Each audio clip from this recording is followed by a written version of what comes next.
Hello everyone, Tactical Lich here, and today we have a replay sent in by FatKit at Recess, showcasing a matchup between the Empire and the Dwarves.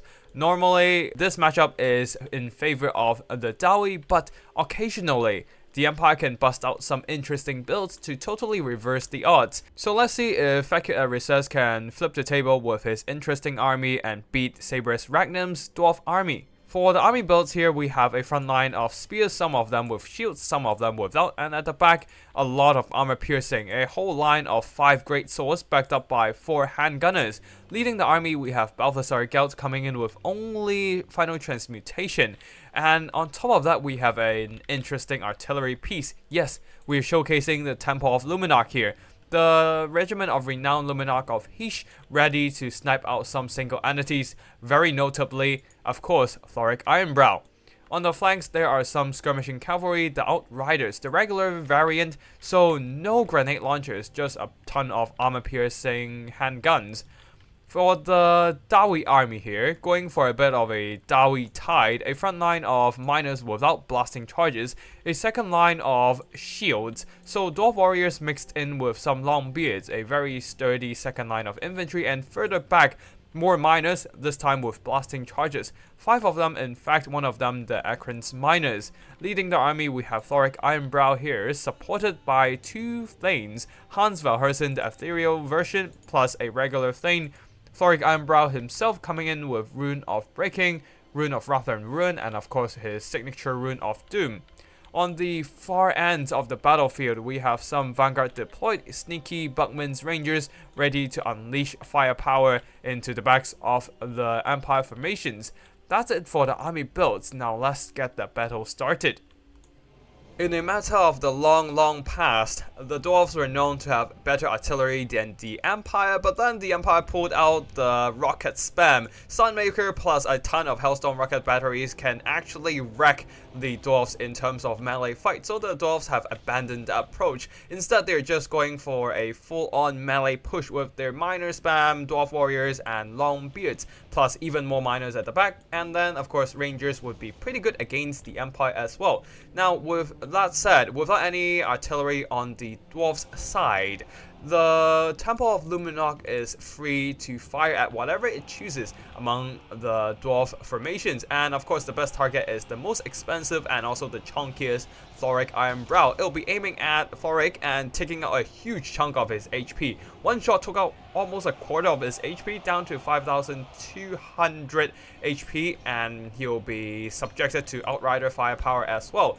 His physical resistance, spell resistance, neither of those can help him against the magic damage of the Temple of Luminarch. The spell resistance does mitigate the final transmutation, but that doesn't really make much of a difference, as the main threat really comes from the Empire laser. He's already at less than half health, and one more hit is enough to put him down to the last bit of HP at roughly 20%. At around 1,200 HP, Thorek's leadership is wavering and soon will be broken due to the massive burst damage. And because he's routed, plus he's super slow, he can't actually dodge the Temple of Laser and probably will be finished off by the next shot. There he goes, no more leadership for the Dwarves, but the Dwarves are indeed quite stubborn and are less affected by their Lord dying and giving them a leadership debuff. Their infantry is pushing hard, Dwarf warriors, longbeards are all pushing back. The spears, especially with the fire support of the miners with blasting charges, wrecking the Empire front line. Great swords are holding back the miners and whatnot, but most of the spears have been routed, allowing the Dwarf warriors to punch through and now pressuring the handgunners. Plus, the Buckman's Rangers are moving into position, shredding the handgunners with their crossbow bolts. The handgunners, being light armor, they have no way to protect themselves from the Buckman's Rangers and are left to the mercy of the Dwarves, which honestly they have none here. Temple of Luminarch now losing the target of Thorek will be aiming at Hans Valhersen, but let's see if he can actually get a shot in, as it is now getting shot by the double Buckman's Rangers, taking pretty substantial damage at 60 armor. It doesn't really have enough protection to tank 2 units of Buckman's Rangers. Now the Luminarch laser is powerful, but against infantry it is simply not as effective, doing some pretty good damage because how densely packed the Buckmans are, but it is not winning this trade whatsoever. Great swords are pushing back some of the dwarf infantry, but the handgun back line is pretty much compromised. Final Transmutation, this time a regular cast version dropped on Hans Valhersen, plus the Outriders dishing out the damage against Hans. He is now down to almost half health. After all, direct damage spell is really good against ethereal units. I think Hans Valhersen was left out on the physical resistance changes, so he still has 75%, making spell damage on him very cost effective. At the back here, another Buckman's, but this one getting disrupted by Outriders charging in so that the handgunners can actually fire in safety. Great Swords push back other miners and other dwarf infantry, while the Longbeards will be moving somewhere, not sure where. The Temple of Luminok is routed, allowing the Buckmans to just switch their attention to other units like these spearmen with shields. Outriders sacrificing themselves charging into the Buckmans to disrupt their shooting, but they're not doing much damage as the Buckmans do have that charge defense against large. Plus their high melee defense at 38, they can actually hold out pretty fine against a weak skirmisher charge like the Outriders. And don't forget that these dwarves drink in combat liquid fortification, providing that healing as long as they have decent enough leadership. Overall, the Buckmans are doing just fine. Great Swords are done with routing off the dwarf infantry and will be returning, this time trying to pressure the Ekron's miners. One final shot from the Luminok hitting some dwarf infantry and then the ground, and it is now completely routed by the incoming crossbow bolts of the Buckman's Rangers. Great Swords on the far side is completely surrounded by Longbeards and miners, plus Hans Valhersen hacking them down with his 100% AP weapon strength. Especially when ethereal units have terror, the Great Swords who are not immune to psychology will eventually be terrified and runs away. Great Swords over here are pushing, but they are subjected to the overwatch fire from all these Buckman's Rangers, taking substantial damage. Yes, they have 95 armor, but that is not enough to save them from the crossbows, which have pretty decent armor piercing values. If we look at the missile strength of the Buckman's Rangers, each crossbow shot has 6 AP. So every shot can do some decent work against the armored Great Swords. Over here we have some Outriders charging into the Buckmans once again, and the Buckmans are being shot up by the handgunners, which is why their leadership is wavering for a bit. If anything, the handguns should have kept shooting at the Buckmans and applied the attacked by missile debuff, helping the Outriders to rout off their opponents a little easier, but alas, that is not the case here. Over here, Hans Valhersen will be finished off by another final transmutation, this time the upgraded version. Dwarf warriors will not be as affected because of their sheer spell resistance. Same goes for the Longbeards at 35%. So the Great Swords are stuck between two shield walls and are grounded to dust. On the far side there, Buckmans are continuously shooting at any regrouped Empire troops. With no cavalry, no artillery, there's no threats to the Buckmans at all, and they're just free to sit back and fire their ammo away. On the far side, the Supreme Patriarch is getting his hands dirty, chasing off some Buckmans himself. Now the handgunners will be shooting at the approaching Dwarf Warriors, and hopefully they can dish out enough damage for the Dwarf Warriors to be routed, but I do doubt that. Buckman's Rangers now switching their targets onto the Great Swords. They're pretty much having a field day here. 1,000, almost 600 gold worth of damage value. The other one, also 2 chevrons, 1,000, almost 500 gold worth of damage value. Though they still don't have enough damage to rout off the Great Swords before the Great Swords can charge at them. So they'll be backing off, allowing the Ekron's miners to intercept the approaching Empire State troops. Outriders came back and did some disrupting shots against the Buckmans, but then another Buckmans fire in and they will be routed once more. After dispatching the cavalry, these Buckmans are available once more. They are free to shoot into the flanks of the Great Sword unit, dishing out maximum damage as they do not have any line of sight issues. On the far side there, the handgunners are running away from the Dwarf Warriors for their lives, but the Dwarf Warriors actually might catch up if they can get close enough to accelerate by initiating their charge animation.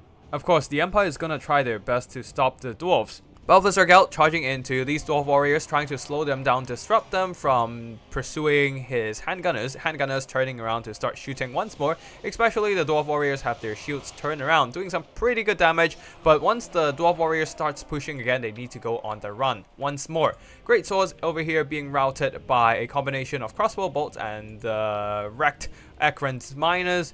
And more Great Swords are being routed by more Overwatch fire. At this point, I do think that the Empire is in a pretty big disadvantage here. Balthasar Gelt doesn't have any spells to cast against all these Dwarf infantry. If he had brought the Searing Doom spell, he could have just charged into Dwarf infantry and dropped the Searing Doom and thin out the Dwarf Warriors. But unfortunately, he can only cast Final Transmutation, and after multiple casts throughout the game, I doubt he has enough magic to cast another final transmutation, overcast or not. Very big mistake there. I probably would have saved some funds on certain units and then bring a Searing Doom just to deal with the sheer numbers of Dwarf infantry, but alas, that is too late to think about right now, as the Great Swords charging into their last combat, doing some pretty good damage on their charge. Armor piercing, charge bonus, and anti-infantry bonus allows them to cleave through these Dwarf warriors pretty efficiently, but against Longbeards, this would be a much harder task, as the Longbeards do have 48 melee defense.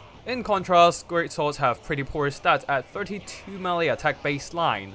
Even if you add the bonus versus infantry, which is another 14, that is still only 46 melee attack in total against enemy infantry. It's decent, but it's still not enough to overcome that insane melee defense of the Longbeards. So regardless of the armor piercing, Longbeards can hold back Great Swords with little issues. There's still some Great Swords over here pushing up, but they are just getting shot up pretty hard by the Buckman's Rangers. Before they can even start pushing the Buckmans, they will just get intercepted by the Dwarf Warriors and get shot to pieces. Now the handguns have switched their targets to the Thane, while the Great Swords are hacking apart the Dwarf Warriors. Of course, Great Swords are, well, doing great against Dwarf Warriors, but then Buckmans are moving in, same goes for the Longbeard sandwiching the Great Swords. Completely enveloped by Dwarf shield walls and the Thane hacking them apart, the Great Swords of course are buckling against an overwhelming force. Balthazar Galt is trying his best to do some psycho charging, but there's really not much to support him. The only handgunner remaining has been routed by the crossbow bolt fire. Balthazar, to fulfill the attacking rule, he has to engage in combat, as all of his remaining units have been routed. The current balance of power for the Empire is super inflated because Balthazar, despite being healthy, he can't actually do much in combat. We can just fast forward here as Balthazar Galt charges in once more, finished off by the Thane. Army losses is hit, and victory once again belongs to the Dwarves. GG to both Fat as Recess and Gotrek Starbreaker. For the army performances, the Great Swords did okay. Not amazing, they actually didn't earn back their damage value, but killed a lot of Dwarves. Now, in melee combat, they trade great against the Dwarf infantry, but the problem is that armor alone is not gonna save them from the explosions and crossbow bolts. So eventually, they just got worked down from ranged. And then we have the Outriders here. Their armor piercing is great, but they simply don't have the same efficiency as grenade launchers to work through hordes of enemy infantry, just like the Dwarf army here. So their damage value is quite limited, especially when they start getting counter-fired by the Buckman's Rangers. The handguns did pretty meh. Most of them didn't earn back their value, only one of them did, and a chevron. Otherwise, the handguns are just pressured by the numbers of the Dwarf infantry as they push through the Empire front line and get on top of the handguns, hacking them down. Especially when they are very vulnerable to the Dwarf crossbows, they simply can't trade well into regular missile infantry with their gunpowder, and as a result got shredded from afar as well. The spears are destroyed by a combination of explosive charges and shield wall grinding them to dust, so their damage is very limited. The Temple of Luminarch did earn back its value though by blasting away Thorek Ironbrow. Unfortunately, with the Buckmans at the back and pushing it, it was not able to do anything else afterwards, just getting pin cushioned by the three Buckmans who definitely carried the game for the Dwarves. Balthazar Galt did some good damage with the final transmutation against Hans Valhersen, but that's pretty much it. For the Dwarves, well, the Buckmans carried the game, two of them earning double their value. I think they cost like, what, 850 gold? And the other also earning back their value despite being heavily focused by a combination of Empire troops. These two really just carried the entire game on their backs, killing 1/3 of their opponent's army. The Dwarf infantry didn't do that much damage, mostly just being cut down by the Great Swords. Though they did buy a lot of time for the Buckmans to do their work, the Ekron's miners did some pretty good damage with their blasting charges, but that's about it. The Dwarf infantry is just there to delay and buy time. Thorek got sniped out, but, well, the Buckmans were able to carry the game, so there's that. The two Thane didn't do that much either, as there's just not a good target for them to fight. Mostly they're just for single entity disruption. Anyways, that's it for today's battle. I hope you all enjoy that Buckman ambush. If you want to see more Total War Warhammer multiplayer action, be sure to subscribe to my channel. Thank you for watching, and I'll see you in the next one. Tactical Lich, signing out.